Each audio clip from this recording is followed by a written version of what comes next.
नमस्कार, आप देख रहे हैं नेशनल टीवी भारत। मैं हूं रानी। आइए बढ़ते हैं आज की ताजा खबरों की ओर। यूनिफाइड पेंशन स्कीम यूपीएस केंद्रीय सरकारी कर्मचारियों के लिए एक नई पेंशन योजना है जिसे 1 अप्रैल 2025 से लागू किया जाएगा। इस योजना का उद्देश्य सरकारी कर्मचारियों को सेवा की अवधि और अंतिम आहरित वेतन के आधार पर स्थिर पेंशन प्रदान करते हैं। वहीं यूपीएस के तहत कर्मचारी राष्ट्रीय पेंशन योजना एनपीएस से स्विच कर सकते हैं और एकीकृत पेंशन योजना का लाभ उठा सकते हैं। योजना में न्यूनतम 10 वर्ष की सेवा के बाद 10,000 प्रति माह की पेंशन की गारंटी दी गई है। इसके अतिरिक्त सेवानिवृत्ति पर एक मुश्त भुगतान और पारिवारिक पेंशन का भी प्रावधान है। इसकी विस्तृत जानकारी धनबाद रेल मंडल के प्रबंधक कार्यालय में डीआरएम कमल किशोर सिन्हा ने प्रेस वार्ता कर दी है। केंद्र सरकार ने जो डिसीजन लिया है वो है यूनिफाइड पेंशन स्कीम के बारे में डिसीजन लिया है। ये वो हर एम्प्लॉय जो 2004 के बाद रिक्रूट हुआ था under terms condition new pension scheme, उसको एक मौका दिया गया है यूनिफाइड पेंशन स्कीम में जाने के लिए, जिसकी टर्म्स कंडीशन डिफाइन की गई। उसमें सबसे जो मेजर जो चेंजेस है वो है 50% of the last basic salary plus DA as a pension throughout his life with indexation of consumer price index, that is inflation। पहला चीज तो आपको ये बेनिफिट मिल गया, जो कि पहले केस में जो एनपीएस में जो ऐसा नहीं है कि हर एनपीएस वालों को हम बोल रहे हैं कि आपको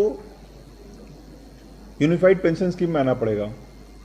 दे are people who are comfortable with the unified new pension scheme can continue with the new pension scheme. This is an optional scheme, but it is a major drastic improvement in their service condition।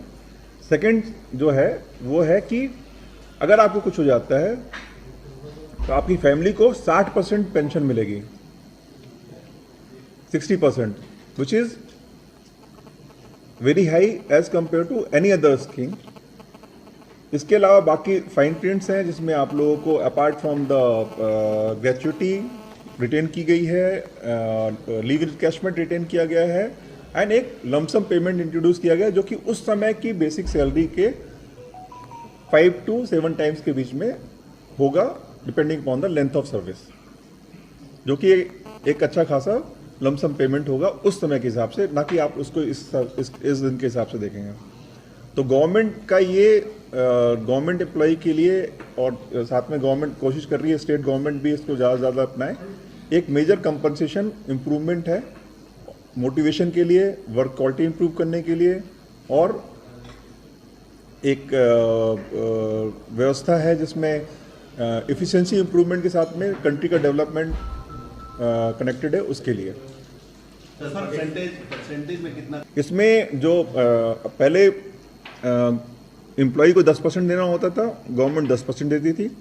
Mid term में government ने इसको 14% कर लिया अपना contribution, employ को 10% ही देना है।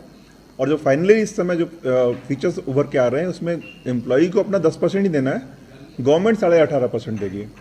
कुल मिला के 28.5% का आपको कॉर्पस जनरेट होगा, जिसको आप depending upon the scheme invest करते हैं। जो भी आपका फाइनल वैल्यू आ रहा है, गवर्नमेंट ने एश्योर किया आप जो भी फाइनल वैल्यू आया है उसकी जगह आपको वो रख के 50% of the last basic salary drawn जो आपको मिलेगी एज ए पेंशन। ये बेसिक्स और देखिए इस समय जो है आप मोटा मोटी 50% डीए चल रहा है। तो अगर आपकी सैलरी 100 रुपये है तो आपको 150 रुपये मिलते हैं। 10,000 रुपये मिनिमम पेंशन है तो 15,000 रुपये आपको मिलेगा।